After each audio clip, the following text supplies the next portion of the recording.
नमस्ते सदा वत्सले मातृभूमि, जय हिंद दोस्तों। स्वागत करता हूं मैं आप सबका टेक्निकल अस्त में। शुरू करते हैं आज के डिफेंस समाचारों को। दरअसल भारत अब चीन और पाकिस्तान को देखते हुए ट्राई सर्विस मिसाइल कमांड को बनाने जा रही है, जो कि दुश्मन के खिलाफ तुरंत मिसाइल और रॉकेट रेजिमेंट्स को तैनात करेगी। दरअसल इसे 3 सर्विसेज के कमांडर मैनेज करेंगे और ये प्रक्रिया रोटेशन के तहत होती रहेगी। इस ट्राई सर्विस मिसाइल कमांड में सभी कन्वेंशनल मिसाइल रेजिमेंट्स, जिसमें कि ब्रह्मोस मिसाइल, पर्ले मिसाइल और सभी शॉर्ट रेंज बैलिस्टिक मिसाइलों के साथ साथ long range multiple launch rocket system units भी शामिल होंगी और इन्हें, जैसे कि मैंने कहा, कि किसी भी खतरे को भांपते हुए तुरंत तैनात कर दिया जाएगा। वहीं अगली अपडेट नए सीडीएस को लेकर आ रही है। दरअसल नए सीडीएस ने दिवंगत हुए जनरल विपिन रावत के नक्शे कदम पर चलना शुरू कर दिया और इस कड़ी में अब तीनों रक्षा बलों के साथ अपनी पहली बातचीत में नए chief of defence staff general Anil Chauhan ने थल सेना, नौसेना और वायुसेना को एकीकृत थिएटर कमांड के निर्माण की दिशा में आगे बढ़ने को कहा है। इस मुद्दे पर पहले ही बहुत सारी चर्चाएं हो चुकी हैं और अब आगे बढ़ने का समय आ गया है। साथ ही ये भी कहा जा रहा है कि तीनों सेनाओं ने थिएटर कमांड के मुद्दे पर विस्तार से चर्चा करने के लिए कई तरीके के अध्ययन भी पूरे कर लिए हैं। दोस्तों, इसके अलावा जो नए सीडीएस हैं, उनका कहना है कि वो तीनों सेनाओं को आधुनिक हथियारों से लैस करेंगे। वहीं दूसरी तरफ सीडीएस अनिल चौहान जी को Z+ का सशस्त्र सुरक्षा कवच देने का भी फैसला किया गया है। कहा यह जा रहा है कि सीडीएस को Z+ श्रेणी की सुरक्षा के साथ दिल्ली पुलिस के जवानों का सिक्योरिटी कवर भी मिलेगा। खुफिया एजेंसी के इनपुट के बाद गृह मंत्रालय ने यह फैसला लिया है। बढ़ते अगले अपडेट की तरफ। दरअसल दोस्तों, गैस टरबाइन रिसर्च एस्टेब्लिशमेंट के जो वैज्ञानिक हैं, वो अब अपने कावेरी ड्राई इंजन को तैयार कर चुके हैं, लेकिन अब इसका परीक्षण IL-76 फ्लाइंग टेस्ट बेड से किया जाना बाकी है, जिसे कि रशिया में किया जाना है और ये फ्लाइट टेस्ट पहले से देरी से चल रहा है और रशिया यूक्रेन युद्ध के बाद तो अब इसमें लगातार देरी होती जा रही है। और यही नहीं दोस्तों, इस देरी की वजह से जो भारत का ऑटोनॉमस स्टेल्थ UCAV प्रोग्राम है, उसमें भी देरी हो सकती है। दोस्तों, इसीलिए कहा जाता है कि सुरक्षा के क्षेत्र में आत्मनिर्भर बनना बेहद जरूरी है, क्योंकि फ्लाइंग टेस्ट बेड की कमी की वजह से भारत को दूसरे देशों पर निर्भर रहना पड़ता है और अब भारत को अपना खुद का फ्लाइंग टेस्ट बेड तैयार करना होगा, क्योंकि वैसे ही हम अपने इंजन प्रोग्राम में देरी का सामना कर रहे हैं। ऐसे में ये जो विदेशियों पर हमारी निर्भरता है टेस्टिंग की, वो हमें और पीछे धकेल रही है। चीजें बिल्कुल साफ है, इसीलिए भारत को अब फ्लाइंग टेस्ट बेड अपने देश में ही तैयार करने होंगे और यही इनका उपयोग किया जाना चाहिए। बढ़ते अगले अपडेट की तरफ। दरअसल मैंने आपको डिफेंस अपडेट में बताया था कि श्रीनगर आधारित नंबर 51 स्क्वाड्रन से MiG-21 एयरक्राफ्ट को रिटायर कर दिया गया है। अब उनकी जगह MiG-29 UPG स्क्वाड्रन ने ले ली है और अब इन MiG-29 UPG बेड़ों को 110 किलोमीटर रेंज वाली अस्त्रा MK1 मिसाइल से लैस किया जाएगा, जो कि पाकिस्तान के द्वारा संचालित किए जाने वाले F-16 पर लगी AIM-120C5 AMRAAM जो मिसाइल है, उससे ज्यादा एडवांस है। और यही नहीं, इसके अलावा दोस्तों, ये जो नंबर 51 स्क्वाड्रन है, इसको रीएक्टिवेट किया जाएगा तेजस मार्क 1A से 2025 से। बढ़ते हैं अगली अपडेट की तरफ, जो कि भारतीय वायुसेना से आ रही है। दोस्तों, भारतीय वायुसेना को स्वदेशी रूप से निर्मित 10 हल्के लड़ाकू हेलीकॉप्टर मिल चुके हैं। इन लड़ाकू हेलीकॉप्टरों से भारतीय वायुसेना की ताकत पहले से और अधिक बढ़ गई है। रक्षा मंत्री राजनाथ सिंह, वायुसेना प्रमुख विक्रम चौधरी इस मौके पर उपस्थित रहे और दोस्तों, इस हेलीकॉप्टर को आज एक नया नाम भी मिल गया है। इसका नाम रखा गया है प्रचंड। यही नहीं, राजस्थान के जोधपुर एयरबेस से रक्षा मंत्री राजनाथ सिंह ने प्रचंड से उड़ान भी भरी। इसके अलावा वायुसेना प्रमुख ने कहा कि लाइट कॉम्बैक्ट हेलीकॉप्टर को शामिल करना वायुसेना को एक अनूठी क्षमता प्रदान करता है और इस हेलीकॉप्टर ने हिमालय क्षेत्र में अपने आप को साबित भी किया है। आपको बता दें कि प्रचंड हेलीकॉप्टर को आधिकारिक तौर पर इंडियन एयरफोर्स के 143 हेलीकॉप्टर यूनिट में शामिल किया गया है।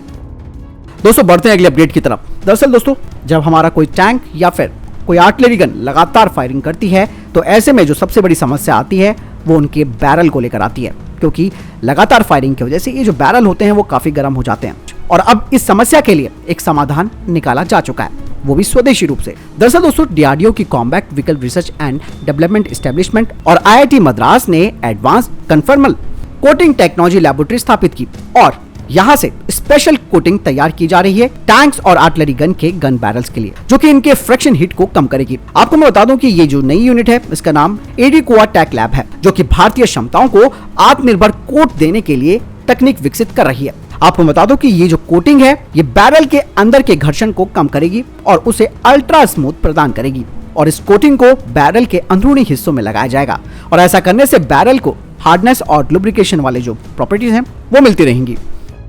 बढ़ते अगले अपडेट की तरफ, जो कि रशिया से आ रही है।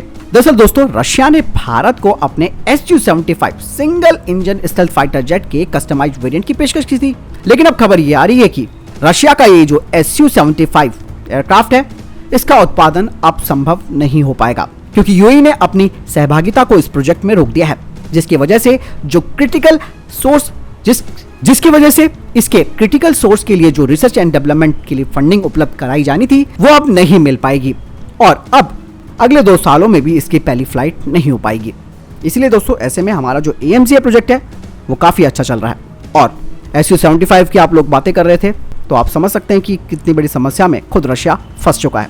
बढ़ते अगली अपडेट की तरफ जो कि DRDO से आ रही है। दरअसल DRDO ने submarine launch surface to surface missile के लिए टर्मिनल गाइडेंस रडार का स्वदेशीकरण शुरू कर दिया है, जिसके तहत ये जो प्राइवेट सेक्टर की फर्म है वो इसे तैयार करेंगी, और इसके लिए खुद DRDO अपने टेक्नोलॉजी डेवलपमेंट फंड स्कीम के तहत 90% तक की सहायता इन प्राइवेट सेक्टर फर्म्स को उपलब्ध कराएगा।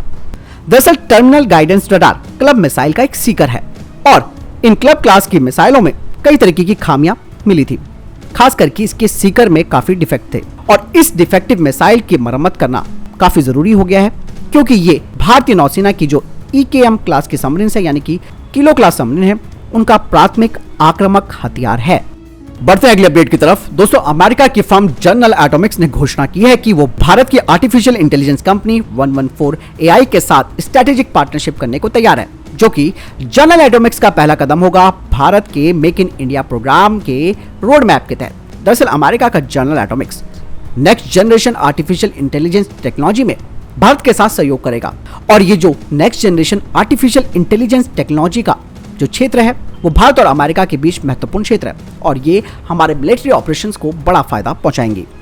बढ़ते हैं अगली अपडेट की तरफ जो कि भारतीय सेना को लेकर आ रही है। दरअसल सेना में नेपाली गोरखाओं की भर्ती को लेकर जो संकट खड़ा हो रखा है वो खत्म नहीं हो रहा है। नेपाल अभी तक इसके लिए तैयार नहीं हुआ है, लेकिन दोस्तों भारतीय सेना ने अब भारतीय गोरखाओं की भर्ती बढ़ाने के विकल्पों पर विचार विमर्श शुरू कर दिया है। सेना का मानना है कि उन्हें गोरखा जवानों की हर हालत में जरूरत है। यदि नेपाल इसके लिए तैयार नहीं हुआ तो ये जरूरत भारतीय गोरखाओं से पूरी की जाएगी।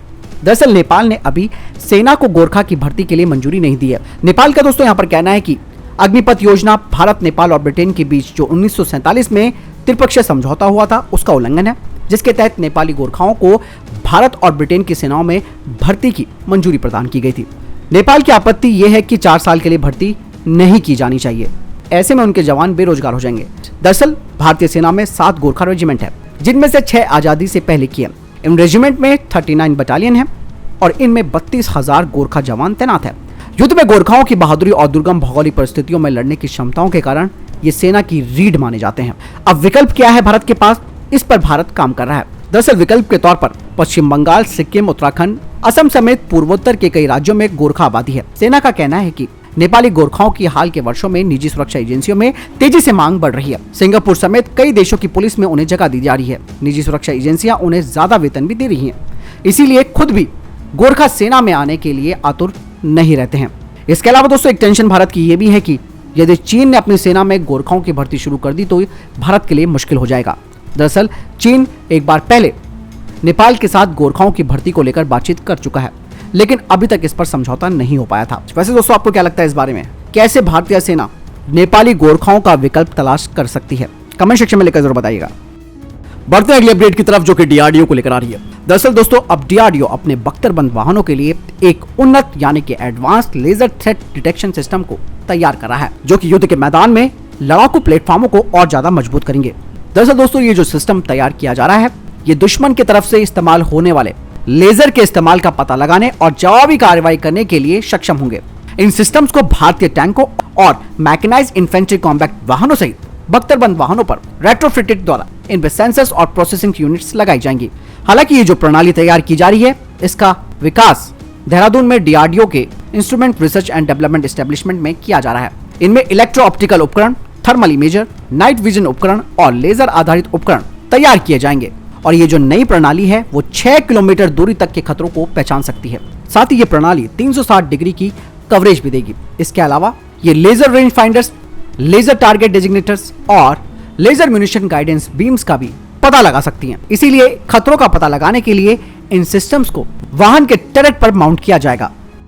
बढ़ते अगले अपडेट की तरफ। दरअसल दोस्तों आज सुबह भारतीय हवाई क्षेत्र में अचानक हड़कंप की स्थिति पैदा हो गई थी। ईरान की राजधानी तेहरान से चीन जा रहे विमान में बम की सूचना मिली।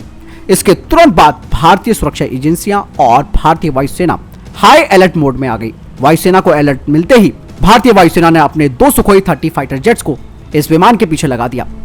पायलट विमान को दिल्ली में उतारना चाहता था, लेकिन उसे जयपुर या चंडीगढ़ में उतरने के लिए कहा गया, पर वो नहीं माना। हालांकि जब इस नागरिक विमान को चंडीगढ़ या फिर जयपुर उतरने का आदेश दिया गया था और यह पायलट नहीं माना, क्योंकि ये जो ईरानी विमान का चालक दल था वो अपने देश की सुरक्षा और विमानन एजेंसियों के साथ संपर्क में था, इसीलिए वह विमान को जयपुर और चंडीगढ़ में उतारने के लिए तैयार नहीं हुआ। लेकिन जब यह विमान दिल्ली की तरफ बढ़ने लगा, तब भारतीय वायुसेना के फाइटर जेट्स ने इसको आगे खदेड़ दिया और इस विमान को पायलट ने चीन की तरफ मोड़ दिया। वहीं वायुसेना की तरफ से कहा जा रहा है कि ये जो विमान था वो ईरान में रजिस्टर्ड था। जब ये भारतीय क्षेत्र से गुजर रहा था तब इसमें बम की सूचना मिली थी। इसके बाद विमान की सुरक्षित दूरी के साथ पीछा भी किया गया। वायुसेना ने बताया कि विमान को जयपुर या चंडीगढ़ में उतरने। दरअसल दोस्तों, वायुसेना ने यहाँ पर साफ तौर पर कह दिया है कि ईरानी विमान की सुरक्षा व घेराबंदी को लेकर तय प्रक्रियाओं का पालन किया गया और भारतीय हवाई क्षेत्र में पूरी उड़ान के दौरान वायुसेना ने इस विमान पर अपने रडार सिस्टम के जरिए निगरानी रखी। बढ़ते हैं अगली अपडेट की तरफ, जो कि मंगलयान को लेकर आ रही है। दरअसल भारत के मंगलयान का ईंधन खत्म हो गया है। इसकी बैटरी एक सुरक्षित सीमा से अधिक समय तक चलने के बाद खत्म हो गई है। इसके बाद अब ये बात कही जा रही है कि देश के पहले इस अंतर्ग्रहीय मिशन ने आखिरकार अपनी लंबी पारी पूरी कर ली है।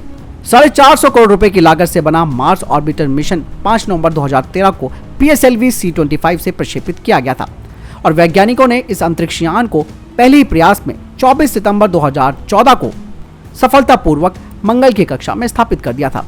हालांकि इसरो की तरफ से कह दिया गया है कि अब कोई ईंधन इसमें नहीं बचा है। उपग्रह की बैटरी खत्म हो चुकी है, संपर्क खत्म हो गया है। इससे पहले इसरो इस समस्या से बचने के लिए यान को एक नई कक्षा में ले जाने का प्रयास कर रहा था। हालांकि यहाँ पर एक के बाद एक ग्रहण लगने शुरू हो गए, जिसमें से एक ग्रहण तो 7.5 घंटे तक चला, जिसकी वजह से इसकी बैटरी जो थोड़ी बहुत बची थी वो चार्ज नहीं हो पाई। वहीं कुछ अधिकारियों ने कहा कि उपग्रह बैटरी को केवल 1 घंटे और 40 मिनट की ग्रहण अवधि के हिसाब से डिजाइन किया गया था, इसीलिए एक लंबा ग्रहण लग जाने से बैटरी लगभग समाप्त हो गई है। आपको मैं बताना चाहूंगा कि ये जो यान है मार्स ऑर्बिटर, ये 8 सालों तक काम करता रहा, जबकि इसे 6 महीने के हिसाब से डिजाइन किया गया था और इसने अपनी महत्वपूर्ण भूमिका निभाई और वैज्ञानिकों को कई महत्वपूर्ण डेटा भी उपलब्ध कराए। तो दोस्तों, ये थे अभी तक के टॉप डिफेंस और स्पेस अपडेट्स। वीडियो के संबंध में कोई प्रश्न जवाब या आपका कोई सवाल है कमेंट सेक्शन में लिखकर जरूर पूछ सकते हैं। मिलता हूं नए वीडियो के साथ। चैनल जरूर सब्सक्राइब कीजिएगा। जय हिंद, वंदे मातरम।